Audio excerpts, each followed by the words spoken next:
Yes. Welcome back to the championship version of Around the Hobby. I'm Chris Goldline Cards, host of the show.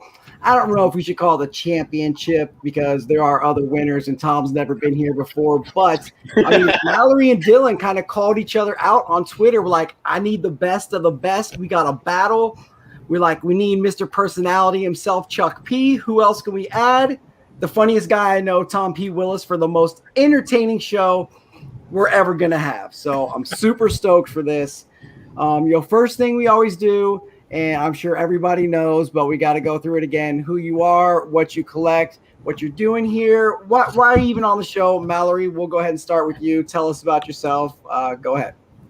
Right, so yeah, as you guys know, I won the last show. That was absolutely amazing. I made some great bonds with the ladies that were on the show. I just had a really good time. My family was out here watching, and they were really proud of me, and it was just a great time. For everybody that wasn't watching last time, I'm a college student from Pennsylvania, currently living in Pennsylvania, I'm in Virginia from Pennsylvania, doing an internship with a baseball team down here in Southern Virginia. I collect the Eagles, big Penn State fan, mostly collect football, trying to dip my feet a little bit into basketball and baseball here and then. But yeah, just glad to be back and glad to be back in the show with the championship circle here. That's right. I remember last time he showed off a pretty sick KJ Hamler, so that's my dude. I mean, he switched his number to number 1 this year, so I'm glad I bought the Jerry Jeudy jersey instead of KJ. Yeah, that's okay because Buck City Breaks made up for some of my losses with Jalen Hurts switching his number, KJ Hamler switching his number. Buck City Breaks went ahead and pulled this for me this past 2 weeks ago. Devontae Smith out of 10 from Legacy, so they kind of made up for my loss there last week. So I appreciate those guys, and yeah, glad to be back. Awesome. Dylan, I don't know if Mousakis is still hurt, but I saw you say he was the number 2 overall draft pick. Was it like 12 years ago today, whatever? But Mr. Moose, he owns 2 of them. He's a proud daddy. Tell us about yourself, D Moose. Yeah, Moose is still in the IL. He's in a cast right now, so hopefully he comes back soon. Yeah, I am Dylan. I'm D-Moose8. The world's biggest Mike Moustakas collector. Shout out to Nick Holland, though. He's in the chat. He's second biggest. KC Sports collector. Grew up in the hobby from my dad. Ventured into hobby Twitter last summer. Had a blast. Tons of trades, stack sales, whatever the community wants. And been awesome to meet people. I also collect Royals, Chiefs, McCole Harmon Jr., Josh Stalmont. And then, yeah, as Chris mentioned, I own 2 pet moose because, you know what, that's why won't I? You know, some people put together some money, and now I have Pip and Joe. So, That was a good time. Chuck P. Cards, my man from down the road, the guy who's got the homage tattoo, because, you know, I got my homage Clippers hat on. So tell us about yourself, what you collect, who you are, what you do, what you're doing here tonight. Yeah, like you said, Chris, I'm Chuck. I'm from Columbus, Ohio. So obviously I'm a big Ohio State fan. I went to Ohio State. I kind of don't have a choice. So I've decided for football, I was just going to stick with one. I collect Chase Young, but I collect all sorts of vintage NBA. Basketball, by far and away, my favorite thing ever. Just obsessed with the NBA. So big on that. I have a ton of vintage stuff. I have a lot of really weird random collections, but I work I'm a full-time pastor, a youth pastor. So I'm working with high school students all the time. I don't know. I work for the Columbus Blue Jackets on the promotional staff. I'm the on-field MC for the Columbus Clippers. So I keep myself busy. AAA baseball. We got the minor league baseball connection. That's awesome. On top of all of that, I'm the original champ of the show, the inaugural champ. So if we're going to play winner's circle here, I mean, he was the first. I've got the belt. I have the original one. You got to come get it. I'm pretty sure, don't want to barge in here, but I'm pretty sure I have the most wins from anyone in this group. So yeah, just going to let that sit there. You have the most appearances too. Well, I mean, as Chris states, I am, and as Rakaroki, I am the king of his YouTube shows. So you know what? Yeah. I'm just gonna let that sit there. That's pretty fair. I did I'll bow say to it. that. Moose and I are gonna take over. That's all I'm saying. Yeah. All right, Chris is Tom, gone very Mr. Denver Nugget, Top Shot, Snoopy hat with the tie. Tell us about yourself, what you're doing here, what you collect, why you collect. Just sell yourself to us, Tom. My name's Tom, and I make jokes on Twitter, and that's about it. I started collecting. My older brother gave me his binder of baseball cards in like 86, 87. Then my dad with the Jose Canseco going for 40 for 40. We kind of went after the Jose Canseco rated rookie back then and got into cards up until like the mid 90s. And then took a break. I went from junk wax cards to junk comic books. I collected a ton of comics in the 90s. And then my brother in about 2010, 11 was my little brother. My older brothers are gone. He started getting back into cards, and I got back in with him. And it just happened that the Broncos had the number 2 overall pick, and we're going to draft Von Miller. And so I started like, hey, I heard this thing where you collect a certain player, you know, and I'm going to collect Von Miller cards. And then kind of just went from there. I collect everything. Colorado sports teams are the biggest, the Broncos, the Avs, the Nuggets, the Rockies. But also more than that, kind of like pop culture, a lot of Star Trek stuff for me, the Orville, Star Wars. Really love the junk wax science fiction movies from the 70s and 80s. So you see my Black Hole collection or Tron that I have, my Mork and Mindy. So those cards to me, those are a lot of fun, and that's what I've been enjoying lately and collecting. And why I'm here, it's because you asked me. I'm not a champion of anything. I've never won anything. You told me that the millions and millions of Tom's fans demanded that I be on the show. But what I really think it is that you and I want to do so much stuff together and our schedules never work out. So you were just like, I'm going to tell Tom everybody wants this. And so he'll get a little ego boost and maybe come on the show now. And it worked. Way to go, buddy. Tom, Hey, you won Chuck, our you want to hearts. tell them how it really happened? What's that? Chuck just starts DMing me. You got to get Tom. You got to get Tom. You got to get Tom. Yeah, that was pretty much it. He's like, all right, we've got pretty much a lineup set. I was like, yeah, I think we should fill this out with Tom. He'd be perfect. This guy, my biggest fan. Oh, yeah, absolutely. You and your feet, man. All right, let's get down to it. Dylan, we're going to start question number 1 with you. What team or year is the greatest team in sports history and why? Biased answer 2019 Kansas City Chiefs because we won it all, but non-biased answer the entire Chicago Bulls run. I mean, those teams just unstoppable.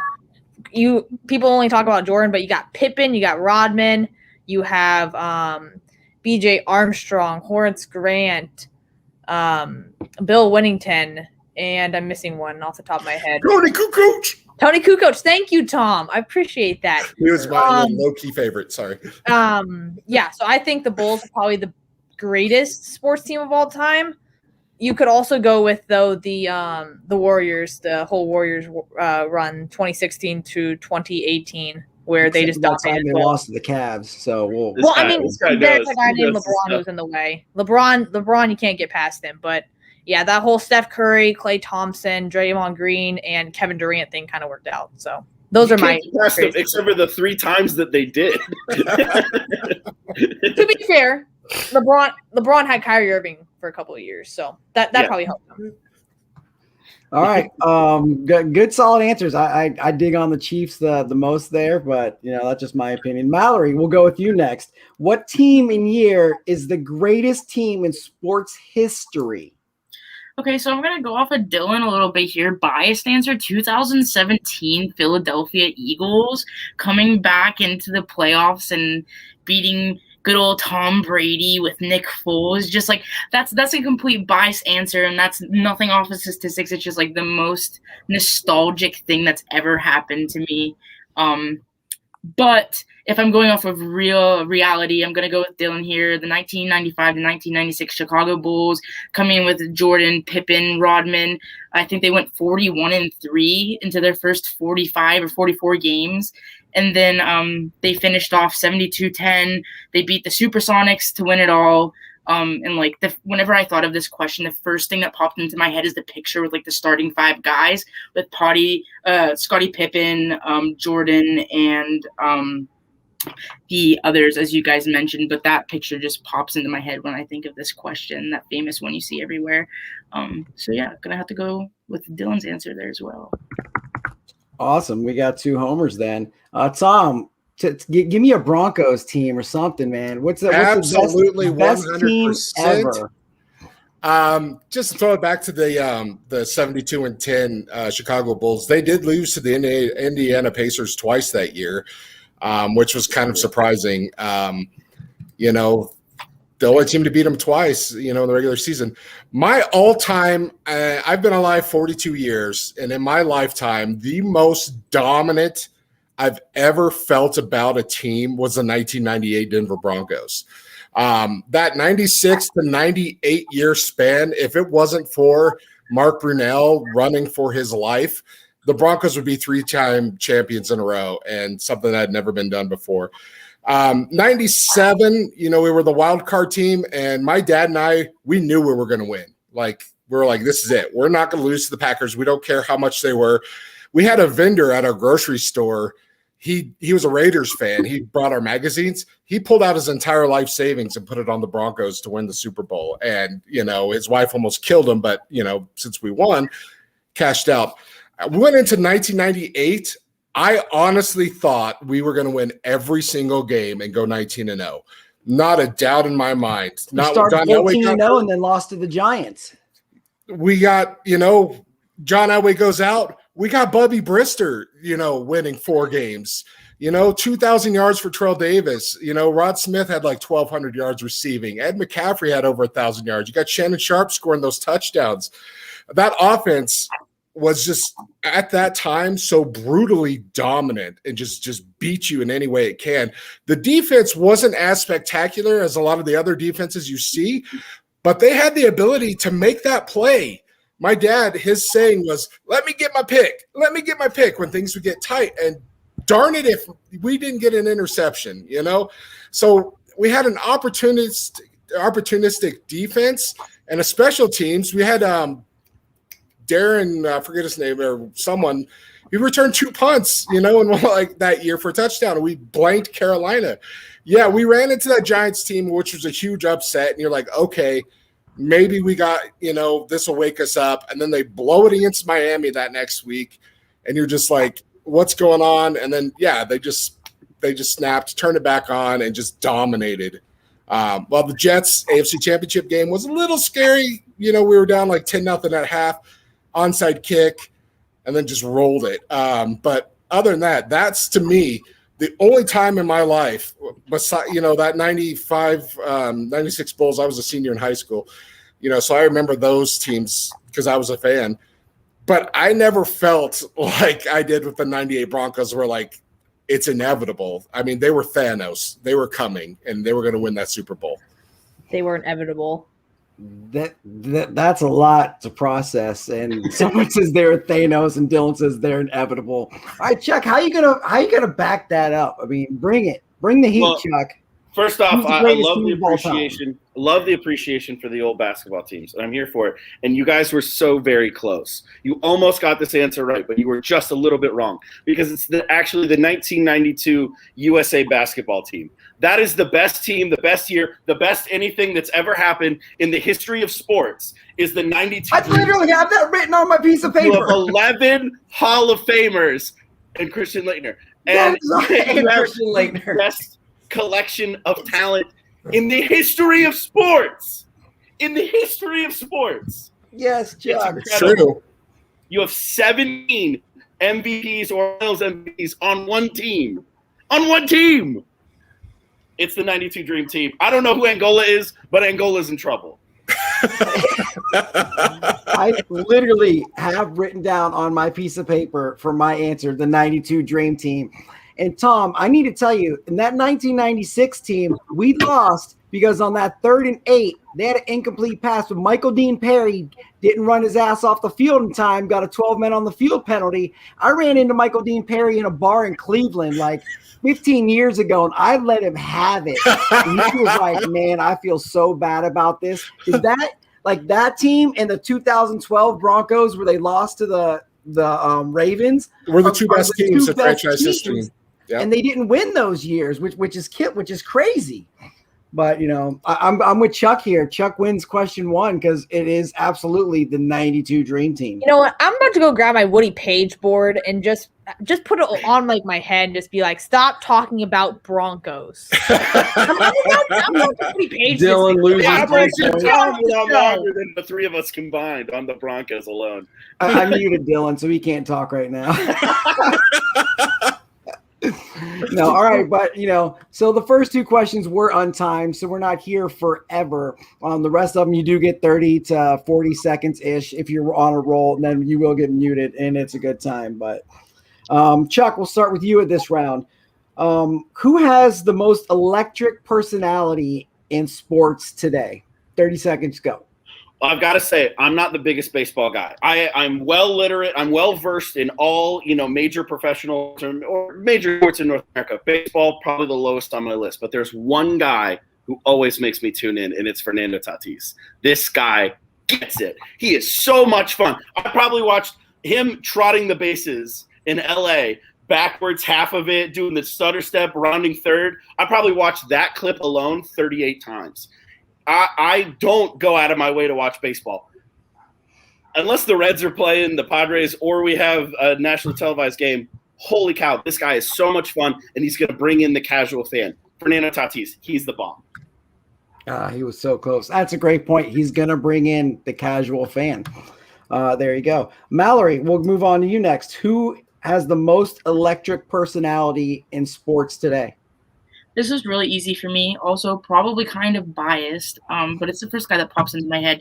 Jason Kelce, our center for the Philadelphia Eagles. Whenever we won the Super Bowl and he's on the Rocky Steps in Philadelphia after the parade, him in the bright purple and green costume giving his speech is like the first thing that pops into my head when I think about this question. You see him at training camp and practice showing up in like hockey jerseys on like 100-degree days, and him just being like, let's go. Like, I want to get this team pumped up. I want to focus this around our quarterback and get what we need to get done. And he's just like pure entertainment all the time. So I'm going to have to go with Jason Kelce. I love most electric, and you went with a lineman. And it fit. It worked. That's great.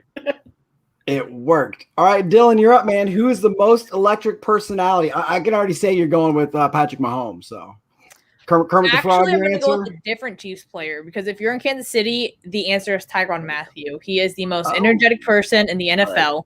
He always is he's a ball of energy. He's always yelling at someone. He's always hyping up the crowd. He's just always there. So I'm going to say for Kansas City, I'm going to say Tyrann Mathieu, but totally agree with Tatis. But the only right answer to this is any bench in March Madness for the team that is the underdog. Because as soon as their small forward dunks it, that bench erupts in some stupid canoe thing, you know? The canoe thing, yeah. That's my answer. Some kind of canoe thing. Nothing. Besides you, who's got the most electric personality? Well, Sean and Chuck P kind of spoiled it for me because right now, to me, it's Trae Young. I'm a huge Nuggets fan. Watching the Nuggets games is so stressful, it makes me want to vomit. But I'm finding out, and I have watched more Atlanta Hawks games this year than I have Nuggets because it's enjoyable. When he was shushing the Knicks crowd and, the entire Knicks media and fan base on Twitter melted down. And then he just produced and produced. He's like the first Hawks player to score over 20 points in his first 7 playoff games, and that's Dominic Wilkins used to play for that team, so it's kind of crazy to me. And just, watching him, it's just exciting. And then you see on Twitter, okay, Luka's old news. What about Trae Young rookies? And everyone's talking about that. So to me right now, it's Trae Young. I'm getting so close to that mute button. Yeah, everybody here makes valid points. I'm really surprised nobody said LeBron. Like, is LeBron just old news? Because he's been around for 30 years. His chalk throw thing's a little old, but still, he had the to me the NBA card of the year. Last year it was the Ja Morant over Kevin Love. This year, the Kobe tribute is the NBA card of the year. Oh yeah. All right, to kind of lead into that, Chuck, we'll go ahead and start with you on this question. Again, is there a player that you can think of whose cards are more valuable than they should be because they're marketable? Does the value over performance matter to their popularity? Can you think of an athlete that markets themselves well to boost themselves? Yeah, I mean, this guy hasn't played a single down in the NFL, and he's already gone out of his way to get an exclusive contract with Topps for horrible, dumb cards, and it's Trevor Lawrence. This guy stinks. First off, sorry, Jacksonville, but you have a guy who's never coached a game in the NFL. You have a tight end who hasn't played in years and never played tight end before. I don't think the Jaguars could be very good. And you've got a quarterback who, rumors have it, he doesn't even like football that much. And he's going out of his way to make his own cards so he can get an extra buck. That's all it is. He's a pretty boy. He's a quarterback, and he was the first pick. I think he's out. I think he's a bust. It's overvalued. Stop spending $400 on a case of dumb Trevor Lawrence cards that don't look good. They're bad. They're bad cards. I made them on clip art. They're ridiculous. They are. Chuck just dropped the mic. And the thing about the Trevor Lawrence that up now, man. Is there a player you can think of whose cards are more valuable than they should be because that player's marketable and the personality? Well, Chuck, the thing about those Trevor Lawrence cards is they were designed by his own family, and so they can't be that interesting if he doesn't even like football that much. Right. Most marketable players, I'm going to go with two, actually. I'm going to say any Yankee rookie from any year because it's the Yankees. And they already have the biggest fan base in like the U.S. and everything's overbought. The other thing I'm going to say is Jared Kelenic because hottest prospect in baseball, everyone was buying him, and people were spending like $12K on an auto out of 50. Finally, Bobby Dalbec, 28-year-old rookie, Boston Red Sox. That already raises flags right there. Not a great farm system. I mean, he's a Red Sox. He's not going to do anything. Just like Devers, never gets worth too much. So, yeah. I mean, Chuck already gave the correct answer. I was kind of certain I called on Tom. Did I say Dylan? We didn't hear who. I think we were talking over each other. We didn't. Yeah, they were talking. All right, because I was like, Dylan wanted to follow up with me. And I have to say, Dylan, every Clint Frazier rookie, I'm right there with you. But I'm ready to go if you're ready to go. And Miguel Andujar. So this is what I have to say. No, if people are paying those prices, the market's the market. So no, they are not overvalued. Number one. Number two, you have meme cards like Bol and the egg from Allen and Ginter and the Bitcoin. Those are overvalued, of course, and it's not the player or the thing marketing. It's, the fun groups that are doing that. Bol, a little bit of the bubble hype. But my real answer is Patrick Mahomes. And I want to throw this out at you. Patrick Mahomes, last 24 starts, 105.9 rating, 6,903 passing yards, 56 total touchdowns, 10 interceptions, 66.4 completion percentage. Quarterback B, last 24 games, 114 rating, 6,080 passing yards, 61 total touchdowns, 10 interception, 67.7 completion percentage. Do you guys know who quarterback B is? Rodgers. Ryan Tannehill.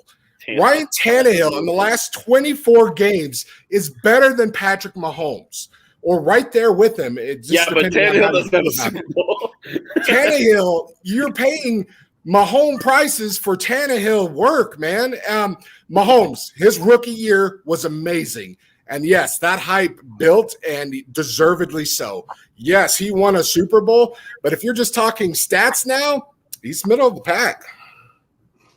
Well, Tom, I mean, it was so interesting. I had to let you go more than the 30 seconds, then try to cut you off at the end because I thought for sure you're going to go Rodgers or Brady or Breeze or like Manning in 2012, but Tannehill's better number than Mahomes. Mallory, who's more valuable because they're marketable in your opinion? Which player is it?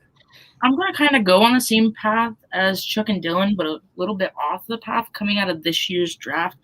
I'm going to go with Trey Lance cards right now.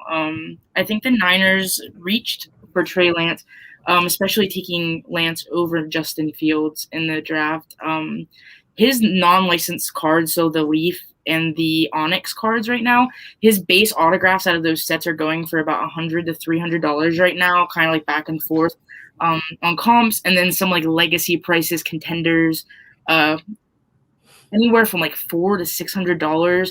I just really think it was a big reach going over Fields in the first place. And then for the prices to be this high for a guy that's only played one solid year in college football at North Dakota State, he had like 66 completed rating. He didn't have throw any interception, but this is 1 year. He had his freshman year, his sophomore year where he did great, and then his junior year where he just like he didn't have very good stats at all. I think he actually like got out of there once COVID was a big deal.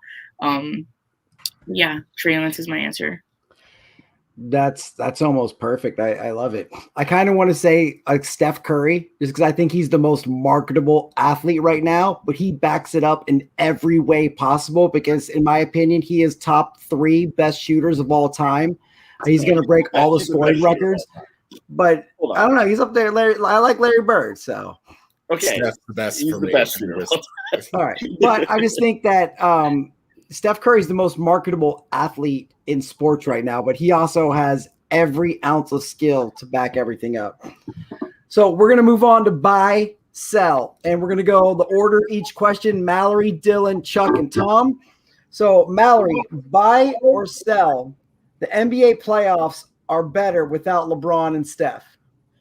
I'm gonna go ahead and buy this. It's giving the opportunity for players such as Devin Booker, Trae Young, Giannis, Jokic, my Embiid, just the younger population of basketball players that haven't really been able to shine over LeBron, and even Luka over the past 2 years. I think it's really giving an opportunity for these players to shine and make a name for themselves and get up there in the status that LeBron is at, Curry is at. They're going to make heroes out of themselves at the end of this playoffs.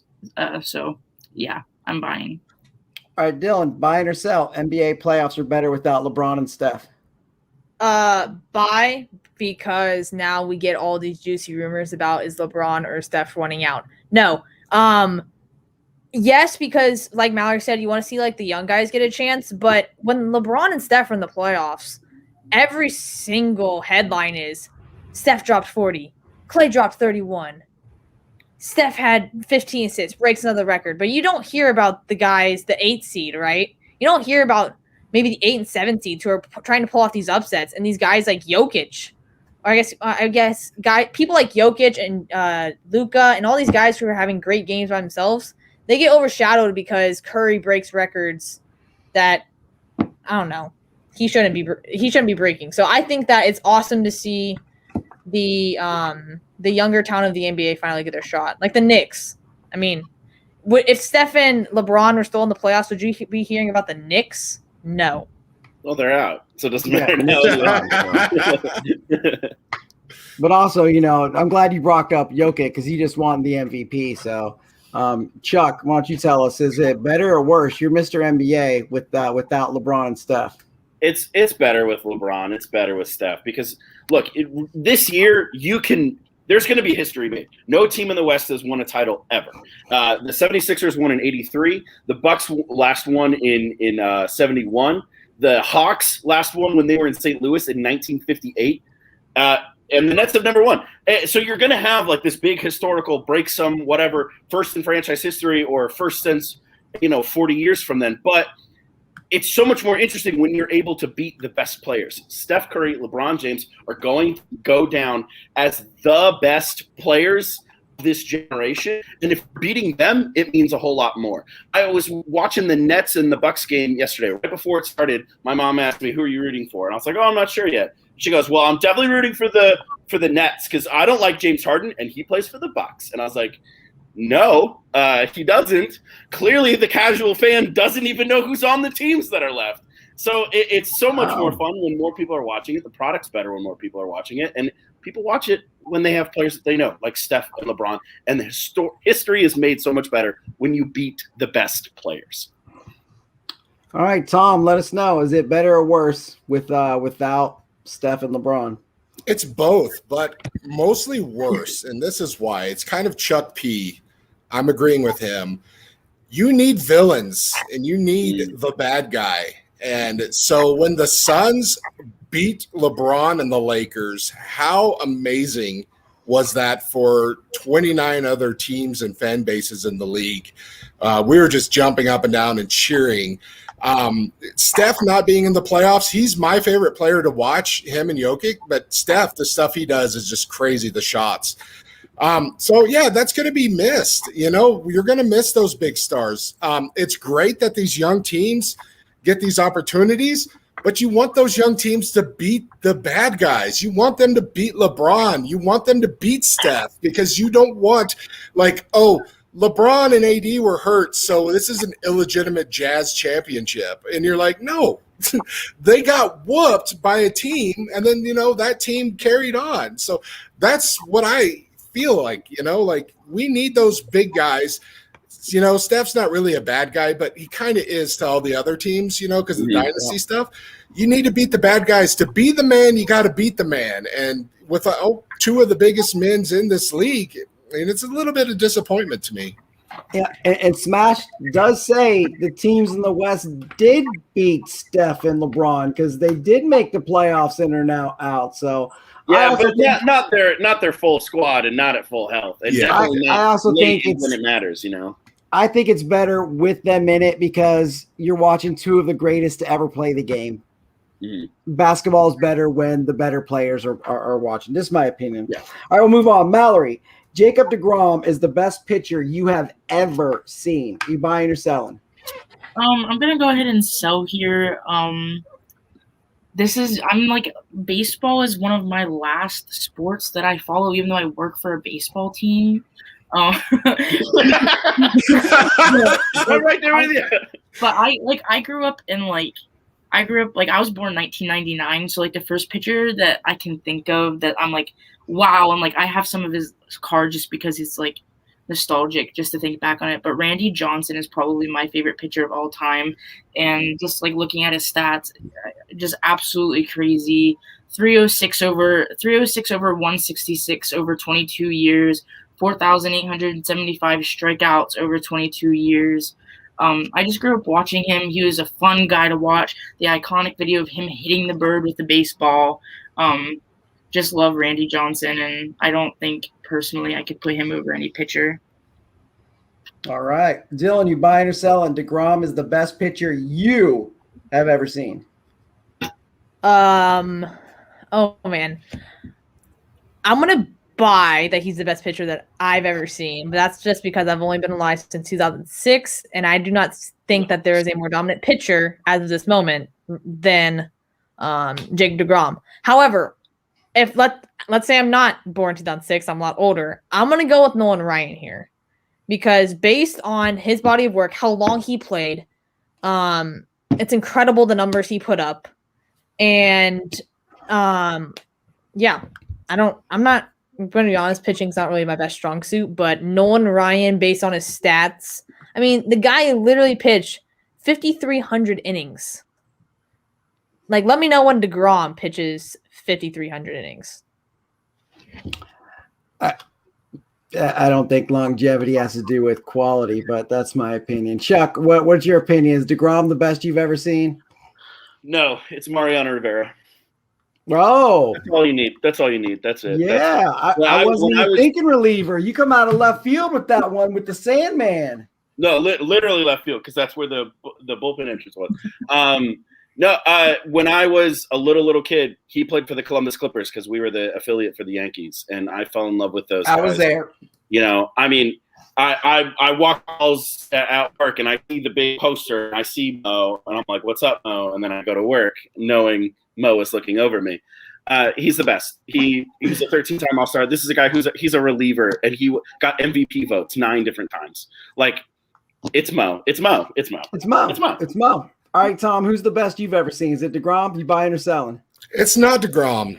He's putting up some amazing numbers this year, and I think it's a recency bias, especially with the juiced and tacky baseballs that are going on. You know, the league's investigating that.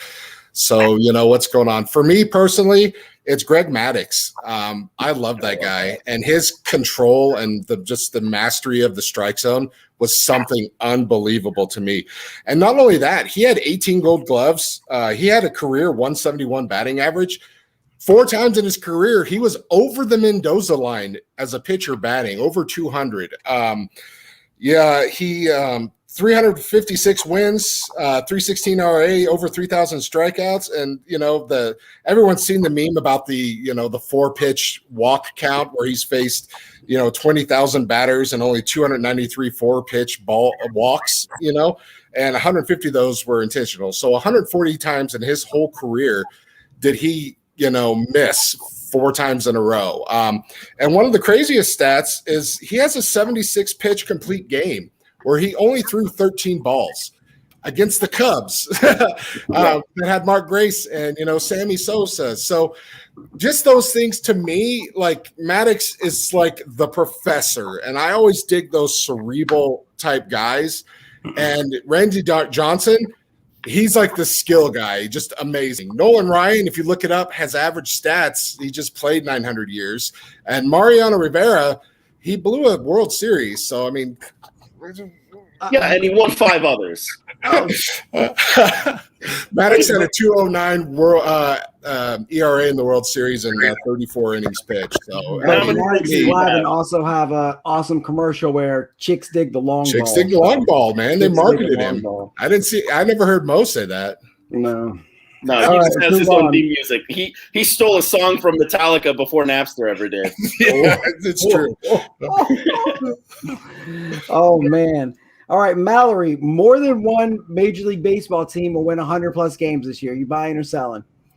I am buying. Just looking at the standing right now. We have the Giants, Dodgers, Padres, Brewers, Rays, Red Sox, White Sox, Athletics, and they all hold very similar records right now, averaging about 34 to 23 out of 55 to 60 games. So, I mean, out of all, 6 or 7 teams I just listed, 2 of them have to go over 100 at the pace that they're going. The teams that are at the top are at the top. The teams that are at the bottom are at the bottom. There's just a lot of widespread right now. So I think there's too much of a spread between winning teams and losing teams that we're going to have 2 to 3 teams that are going over 100 this season. All right, Dylan, what's your opinion? You're going to have more than one Major League team will win 100-plus games? Yes, I'm going to buy this because we right now have 6 teams that have already won 35 games or more. And so there is a very high percentage that at least 2 of them will get to 100 wins, if not more. I would not be shocked if they're both in the NL, because that's kind of where the offense seems to be coming from. Great. Chuck, what are your thoughts? Both in the NL, I think they might both be from the same division. I think both the Padres and Dodgers have a really good shot at 100. And the Giants. And I'm not just saying that because I love Fernando Tatis so much. It's because I also love Manny Machado. I don't know. I just love that Padres team more than I've loved any team in a while. Yeah, I'm buying it. I think definitely, and even just that division itself is just a monster division. They're just going to kill everybody else. They are very, very good. Tom, they're just beating up on your Rockies out there in the West. You got more than one team winning 100 games. You buying or selling? I'm selling this. I pulled out the calculator earlier today, and to me, there were only 4 teams on pace for 100. That would be the Red Sox, the Blue Jays, the Giants, and the Padres. And what do they have in common, those 4 teams? They're in the same division. So the Red Sox and the Blue Jays, to do that, they're going to have to beat up on each other and the Yankees and Tampa Bay. For the Giants or the Padres or the Dodgers to do it, I'll bring them in because the Dodgers are the champs. They have to play each other a whole lot. And I see one of those teams maybe getting hot and laying a thumping down. But for both of them, like you're going to split evenly the Giants and the Padres and the Dodgers and just thump everyone else? Possibly, but I just don't feel like it because there's just the competition within the same division. So they're going to play more games against each other. It's possible. For sure. Probable? No, I don't think so because of just that. Tom, did you really do this on your calculator, or was it your abacus that you brought out? It was my phone calculator. Oh, like for the young kids, an abacus is before all the the beads. Yes, I know. I've got a TI-83, so. Oh, that'll work. I have one somewhere. All right, we're gonna skip ahead and go to the one food question that we do each week. Mallory, you buying or selling? Pepsi is better than Coke. I am buying Pepsi is better than Coke.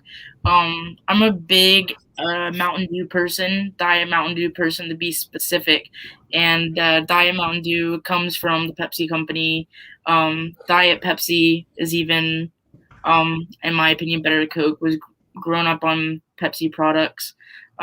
In both fountain and bottled drinks, Pepsi is better. So yeah, just going with Pepsi here. Dylan with the comment of the night. Where's Anna to say everything's just Coke?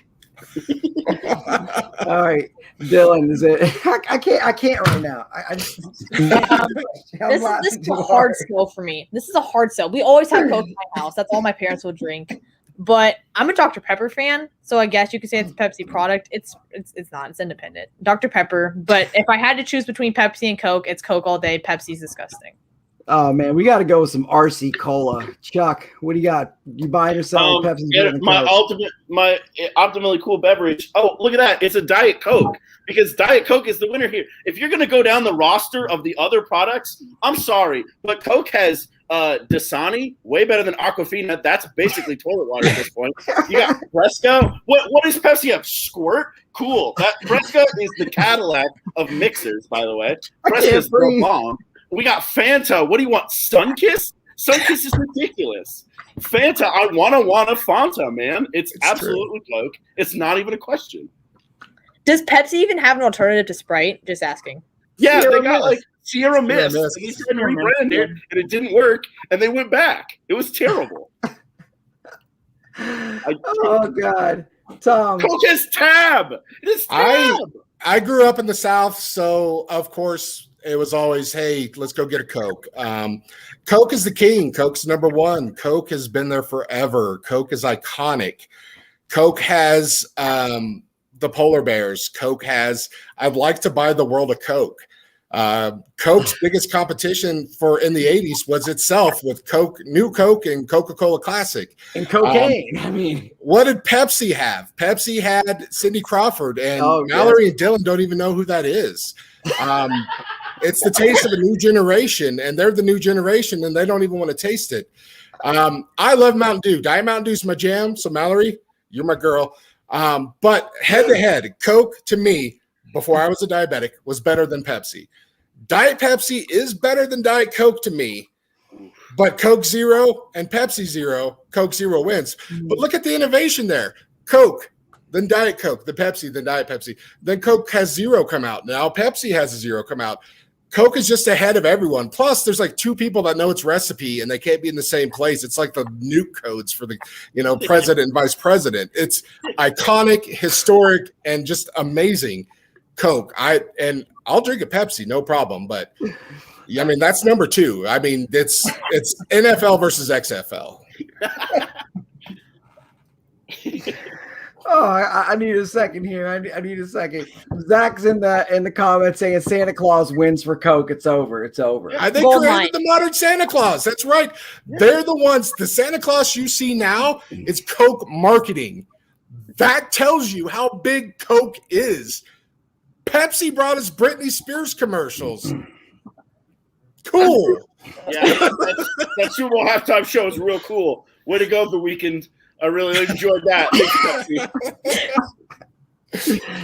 Oh, you guys are killing me today. We need to make a weekly food show. All right, I'm man. let's get back to some serious stuff here. Mallory, we'll start with you for the next question. All right, we are getting back to 30-second answers because we're at 45 minutes already. We'd agree that the Mike Trout is the most iconic modern day rookie card. So what do you think would be like the second most iconic modern day rookie card? I wanted a different answer to this, but currently I'm gonna have to go with LeBron James. Kind of the debate over who's the GOAT always is gonna drive cards up for any player, but right now it's just LeBron is good, too good, and also with Michael Jordan cards, the debate just drives both of them up. You could include Tom Brady if you wanted, but I don't think there's really a big debate over who's the GOAT in football. So I'm going to have to go with LeBron. All right, Tom, who's the second most iconic modern day rookie card? Well, right now, to me, it's the Luka Prism. That's what I've seen. People were throwing around Mike Trout slabs and Luka Prism slabs last year and early this year before the crash. For modern, that's what I've seen. And I'm not a big basketball collector, but I know, I've seen a lot of LeBrons and I've seen a lot of Kobe's trade. But for every one of them, I've seen 10 or 15, hey, I want a Luka. I need a Luka. I'm trading all of my cards for one Luka. I'm trading all my cards for one Trout. So, I mean, Luka's not at that Trout level, but for a while there, it was those two cards that I saw the most. Absolutely.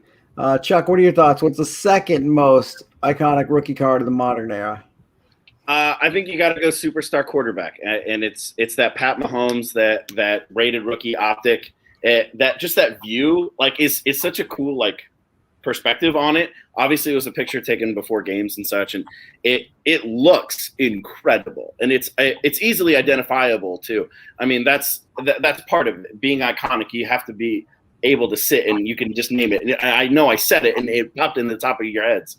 A quarterback, a Super Bowl winner, an MVP, a guy who's been on the cover of Madden, and he did it all since 2017. I think it's the Pat Mahomes optic rated rookie. It is the bomb. All right, Dylan, what are your thoughts?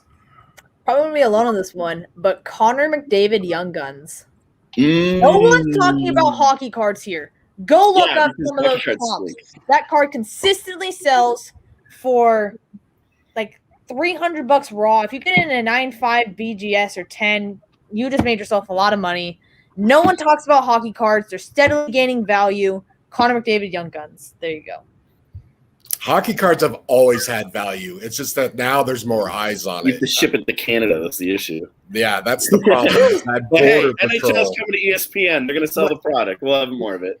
I really love Tom and Chuck's answers because as soon as they say the card, I picture it in my head. Dylan, I have no idea what that card looks like. So to me, it's valuable but iconic. Like I couldn't tell you. That is just me though. So that's not a lot of other people. Go to a cup, Connor McDavid. Then I'll buy your cards.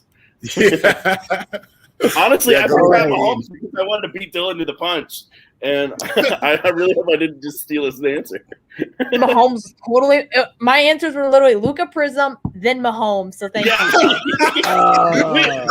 We screwed it. We both knew. I think we both had him on the. Literally, so I'm like, okay, Connor McDavid. There we go. Dark horse answer. I almost said Connor McDavid in my number 2 choice, actually. So. All right, so Chuck, I'm not sure if you're into NFTs like Tom is, but are NFTs a passing fad or are they here to stay? 30 seconds. I think NFTs will find their niche, and I think Top Shot specifically is set up. It's designed for future success, but we need to figure out what its actual market value is because NFTs all of a sudden became this thing that everybody freaked out about for about 6 weeks, and they have a place. They will have a place moving forward.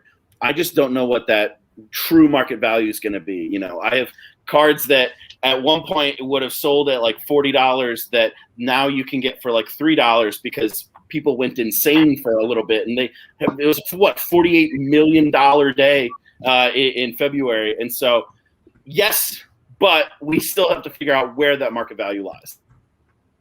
So close to getting muted there. Dylan, I'm not sure if NFTs are your thing or not, being a young guy out there, and what your knowledge on it is, but are they here to stay, or are they just a passing fad? I'm gonna be honest, I'm not a huge fan of NFTs. I get why people collect them. It's kind of like an online form of it's an online hobby. I think it's cool. It's just not for me.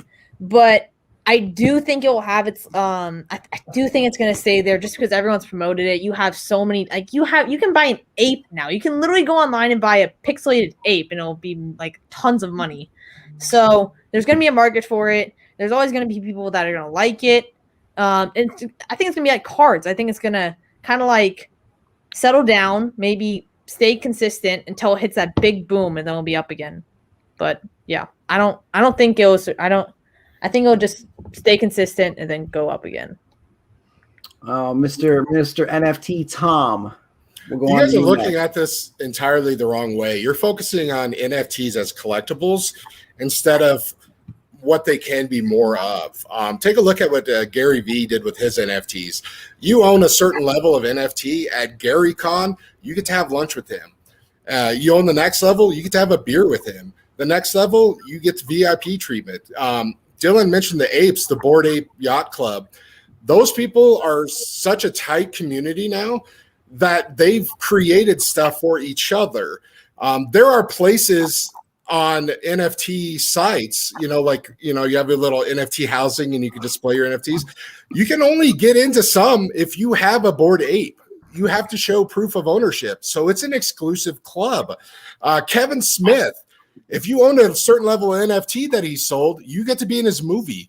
Hell, he had one NFT that you owned the rights and distribution rights to his next movie. So it's not just like, hey, I have this collectible. It's, hey, I have your collectible and I get 10 minutes of your time, Kevin Smith, Gary Vee, Bored Ape.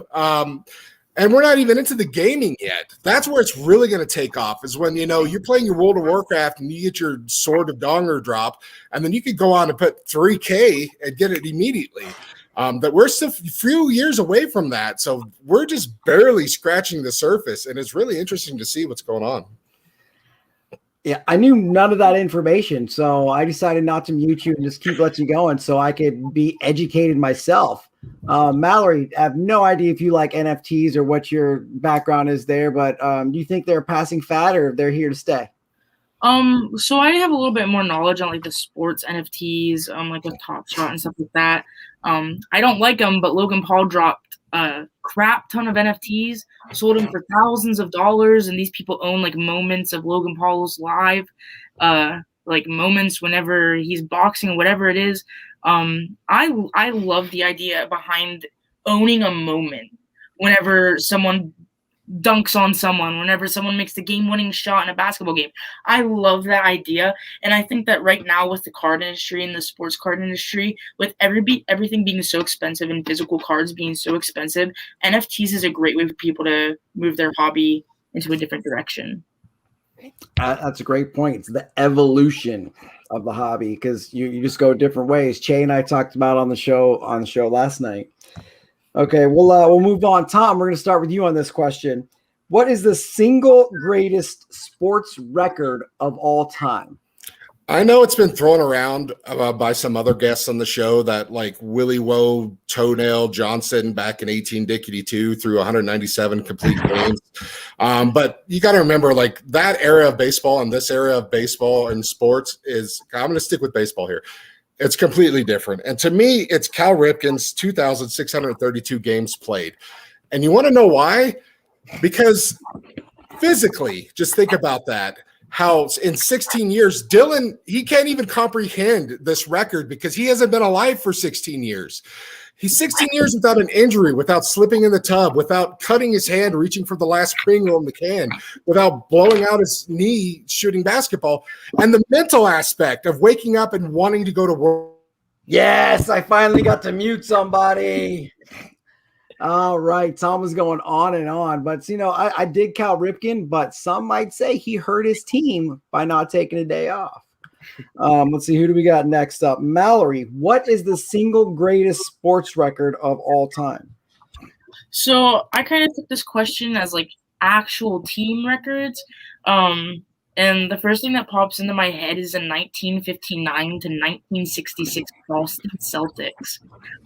They won 8 consecutive titles in a row, 8. And then I think the closest to that in NBA history is 3 by the Bulls in the 90s, and then the Lakers in the early 2000s.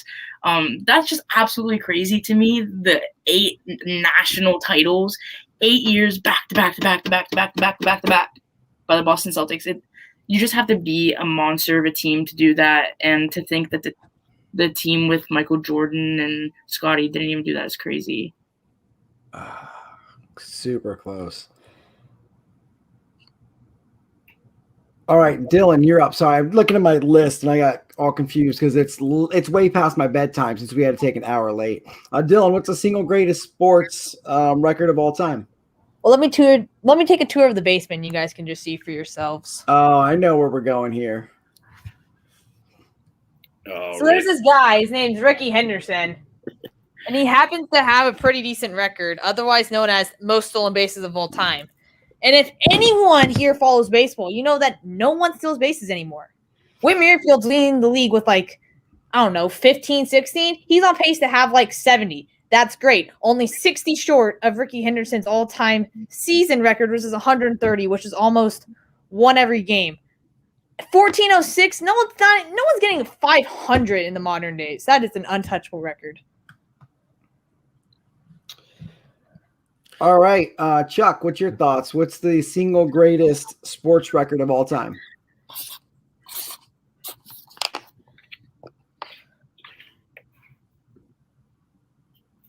That's it. I pull up 100, and you know I'm talking about Will Chamberlain. 100 on a piece of paper, and you know it's Will Chamberlain. 100 points in a game? Are you serious? It's 100. That's it. He just drops it and walks away. That's awesome. Yeah, but Chuck, he scored 100 points playing against guys like you and me and Chris and Dylan. and no one's had a chance. It's 100. I mean, yeah, I get it. It's like Cy Young winning 522 games. No one's ever going to beat it, and it's a ridiculous record for the time. It's 100. It's 100. It has the iconic photo. I mean, it's 100. Awesome. All right. So earlier, Mallory, you kind of talked about the evolution of sports and maybe the hobby. Dylan, we're actually going to start with you with this question. How have your hobby tendencies and attitude changed in 2021 so far? Are you after singles, boxing, or boxes? Were you grading before they shut down? Are you priced out? What are your hobby tendencies and how have they changed in 2021? Never graded a card before. I guess I never really had a card that needed to get graded. I mean, I used to buy a blaster box a month with gift cards I used to ask for birthday and Christmas, yard work, whatever I was doing to make money. I'd always buy a blaster box a month. So that kind of changed. But I kind of stopped. I mean, I will still buy my Moustakis and Hardiman singles any day of the week. But I've been spending a lot more money on just this. You can take this however you want, but I'd rather spend money on racks right now. I'd rather spend money to help other people get what they want. Because right now, you can see behind me, I got tons of Moustakis stuff. I'm very happy with where my collecting's at. So if I can make someone else's day better, I'd rather do that with my money right now. Because I can't buy boxes. I can't buy packs. I can't buy any of that stuff. And so, yeah, there's my answer. I'd rather rack it to someone. That's an excellent answer from an excellent young man. Chuck, what's your tendencies and have they changed? Is there anything different in 2021 with the evolution of things? Can't find retail. What's going on with you and your hobbiness? Yeah, I used to be on the retail game, and I have flexible hours. So, heck, I'll take 45 minutes out of my Friday morning. I can stand in line for a box of cards. I didn't mind one bit, but obviously that's not going on no more at Target. And my Walmart has turned into, the worst thing that could ever happen. So I'm not doing retail nearly as much as I wanted to, which stinks. I love ripping. But I've gotten a lot more into expanding the things that I am interested in. I'm no longer. I don't care about finding the gems out of stuff. I'm looking for weird old Buckeyes, and I found one from like 1957, a Dick Schnicker rookie card. I was like, yeah, this is it. This is making me happy. I'm finding some WNBA cards. It's like, this is it. This is what I'm doing. And so I've stopped somewhat going after the big things, and and trying to fight all of the retail folks, and I'm focusing a lot more on finding some old vintage stuff and some more stuff that I'm actually interested in. Finally got my Sabrina rookie. Top-notch stuff. Top-notch. My Sabrina, Claire's Sabrina is at PSA right now because that is absolutely not my card. It is 100% hers, and it's at PSA right now. That's right. Mallory, what are your thoughts? Have your hobby tendencies changed in 2021 with just how things are a lot different now than they were, a year ago? Mm-hmm. Yeah, so currently, I think I talked about this a little bit on the last show. I'm getting into breaks more than anything right now. Like Dylan was saying, I was like able to get hobby very often. Like the last time I was able to get hobby, I found some 2017 Prestige, and I'm like, all right, let's go. Like that was like the last thing of hobby I found, like a for sale bin at Walmart, and now you can't even find that kind of stuff. But breaks most definitely, especially with my Eagles. Jalen Hurts is expensive. The 2019 class with Miles Sanders is even more, like, not more expensive, but equally as expensive. Now with Devontae Smith, it's bearable. But even with the top players at IPC, singles are way too expensive. So cheap breaks, retail breaks are the most valuable option for me. Absolutely. All right, well, we'll move on. Last question here. Chuck, we're going to Tom, we don't want to know how your stuff's changed. We follow you on Twitter. We don't need to know. You didn't skip me, Chris. Billy Joe Robideau. It's true. Billy Joe Robideau is my new PC just because it's fun. It's old. So this is what I used to do. My brother and I would split a couple hobby boxes 3 or 4 times a year, contenders, whatever came out that we liked, some Bowman, football here and there. But we got priced out, and I would go to the hobby shop and buy a couple packs, like, hey, give me, 3 packs, and it's like $30 and whatever, and I'm good. Since 2020, it's crazy, and I can't do that. So what I've really been focusing on is getting into the project cards because I get those on demand. So I will always get the cards I want, but mostly just focusing on this community. I'm kind of with Dylan, like, my hobby isn't the cards anymore. My hobby is talking with you people every day in our private group chats. My hobby is trying to make people laugh or smile with my dumb tweets on Twitter. My hobby now is Rakaroki, things like that, and helping others. That's kind of what it is for me. And Che and I, we've talked about this a lot. This is what our hobby is now. It's not, let me get this card, let me get this graded, let me, stack sale, flip this. There's a couple project art cards I like. There's art I like, memorabilia I like, but mostly I just like these people, and I just want to spend my day with my friends. That might just be the line. Like, I just want to spend the day with my friends.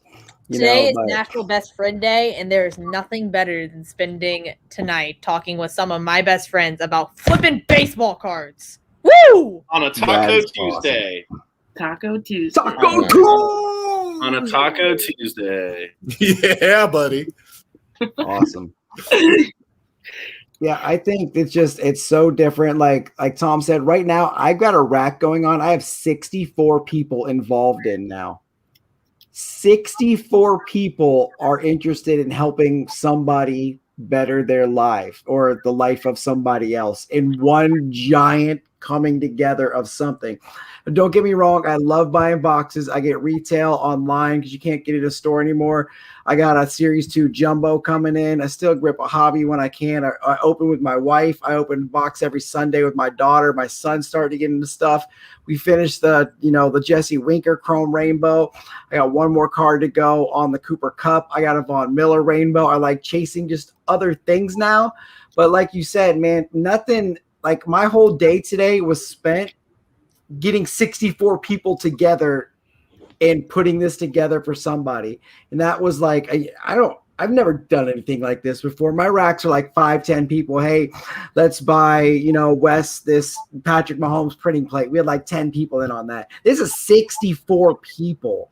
It's wanting amazing, to help isn't it? one person. And that just blows me away that, The best feeling. the hobby is the community. And K-Dub says it all the time. It's people over or conversations over cards, people over cardboard, or I don't know, whatever. Just look at his tweets. He's Mr. Positive with his inspirational quotes every day. So now that Tom has had his chance to talk, we will move to the last question here. So Chuck, we will start with you again. What is one card you wish you had that you don't? T206 Honest Wagner card. And he only needs 4 seconds to answer it. All right. Who doesn't want that card? So for me, probably I'm trying to get a rookie card for every single Ohio State basketball player who's ever played in the NBA. And a 1948 Bowman Arnie Rison card is not easy to come by.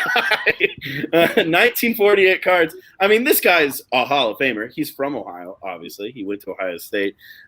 He's a killer. He played for the Rochester Royals. I mean, who doesn't know Arnie Rison? This guy's amazing. He's iconic, and it's a card that is going to be really difficult for me to find. But I'm still hunting. I'm still looking around. That'd probably be number one on my list right now. You'll find that in Hilliard at the card show at the end of the month. So that'll be sweet. Yeah, you're saying conversations over cards. That's all. I buy one card every time I go to a card show, and then I sit there talking for people for 3 hours. I'm finally excited to get back to that, man. All right, Mallory, what is one card you wish you had that you don't? So on the last show, the female roundup for our show, last time I showed off my Saquon PSA 9 select XRC autograph. And just to have a twin set for that, I've really been trying to save up for his tie-dye XRC autograph. Yeah, there's a couple around there. They're pricey, but that's the overall dream card for my PC. So yeah, that's awesome. Thanks. That's a great answer. Tom,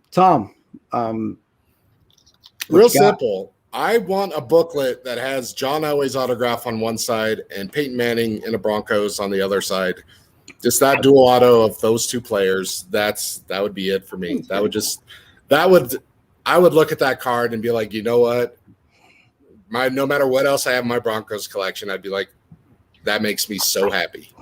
I believe there is a National Treasures one on eBay that's been there for $9,000. That's out of 10, and it's a BGS 9.5 or something like that. Because I've been eyeing it forever, but it's okay, you can have a Toyota Corolla or you can have this car. Yeah. This is what your 64-person rack is for.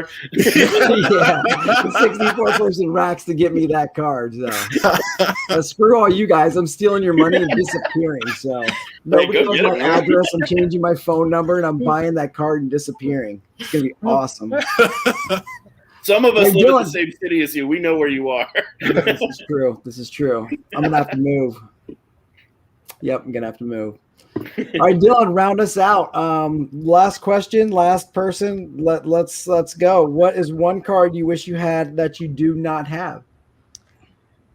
Probably doesn't exist. Actually, I know it doesn't exist, but a Mike Moustakas, Ricky Henderson dual auto so that my dad and I could share it. My dad was the one who got me into collecting.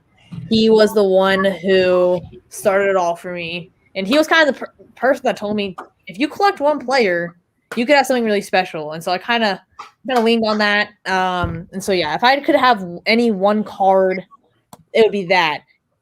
If I were to have a card that would be real, it would, without a doubt, be the 2019 National Treasures, Patrick Mahomes, McCall Hardman Jr., double NFL Shield, 1 of 1. Just chunky patches. So that's what it would be for me. For a second, I thought Chris was reaching back. Oh, what did you want? Here it is!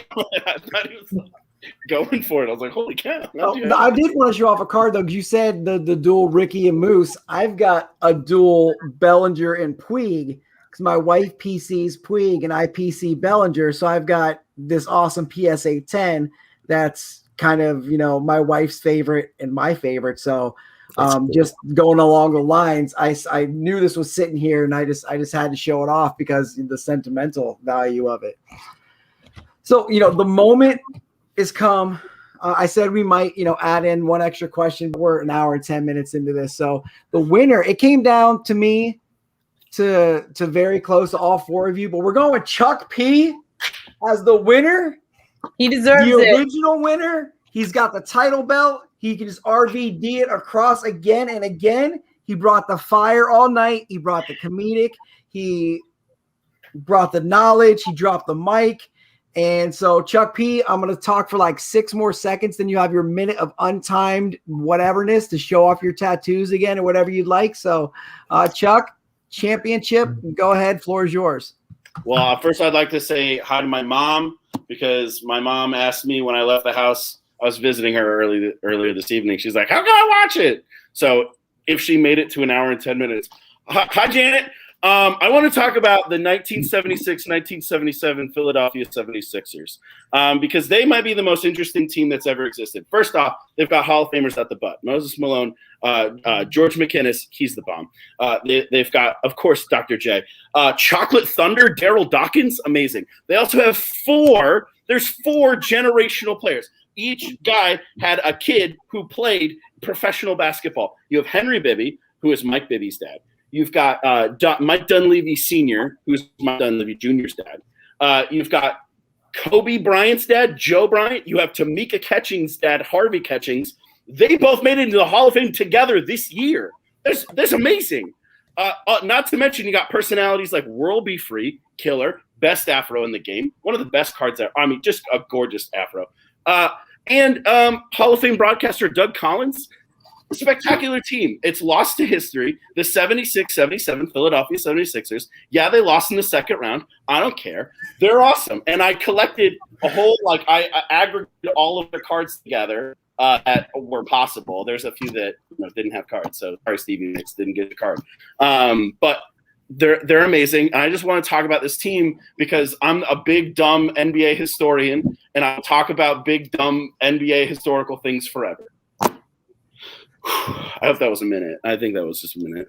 Chuck, like I'm kind of disappointed you did not bring up your sandwich chart that you showed our group that one day. Why did you not? Rule? That thing's the bomb. I mean, seriously, you had an hour and 10 minutes to mention that chart, and you just didn't. You blew it. Hey, Dylan, you got to leave them wanting more, man. I got to get invited back somehow. All right. Well, thank you guys so much for being on tonight. We're not going to have an encore since we're an hour late, and I got to be up in like 6 hours for work. So, Tom, I want to thank you so much for bringing the Feet Masters in. Chuck, you brought the belt back home to you. Mallory, always a pleasure to have you on. All you do is drop knowledge and truth bombs on us and impress us with everything you got. And Dylan, you're still king of the Gold Line videos. You got the most wins still, and you're the champ, man. So this was, I think, the most fun show I've ever been a part of. I haven't laughed this much. I had to mute myself like 10 times because I was just laughing the whole entire time. You saw, I forgot to call on Tom once because I was sitting here laughing because I couldn't even pay attention anymore. So that was kind of awesome. But I had a great time. Looks like everybody in the comments had a great time. So I appreciate you guys. Anybody have anything you want to say before we head off? Yes, please make a food show sometime. We just want you to make a show where all you talk about is questionable food questions. I'm completely down to be on food questions. I'm completely down to be on this one. You know what? Next week, Breaks and Bros, he wanted me to do an all wrestling show where he's got his wrestling buddies on that I'm going to have to figure out some wrestling questions. So that ought to be fun. But after that, I'm totally down to do some kind of food stuff. So hit me up in the DMs. We'll talk about it and we'll get on it. All right. Sounds awesome and entertaining. If people watch, I'm all for it, So, all right, Gold Line, Chris. We have an hour debate just on what the best fast food pizza is, not alone food. But let's not get started now. Yeah. Hold your horses, Dylan. We'll save it for the next show. I just want to say I love you guys, all four of you. Mallory, we just kind of met, last week, but I just dig everything you do. And, Chuck and Dylan and Chris, we interacted a lot, and this has been really fun for me and amazing Chuck, you totally deserved that win tonight. But I had so much fun doing this. I hope you guys will have me back. And yeah, that's it. I just love this people, and I love the people that were watching. And yeah, hopefully we'll do this again sometime soon. Mm-hmm. Yeah, if I could just say a closing out word also. I think my parents are watching. So hello, Mama and Mom. And thanks for tuning in. And if you guys have a chance, I do work for the Tri-City Chili Peppers down here in Southern Virginia. TikTok is kind of blowing up. I know a lot of people don't really have TikTok that are above probably me and Dylan's age, but 2,000 followers in about less than a week. Couple 200 to 300,000 views, 40,000 likes. Would just appreciate any of the support on that app, as it's my project for the summer. So done. Awesome. Followed. Thank you. I'll have to make a TikTok just so I can follow you. I will retweet anything people send to me, but I'm not going to get a TikTok. Okay. All right, we're playing the outro music. It's me in a Texas Roger Clemens jersey with my mustache. So everybody have a great night. Thank you so much.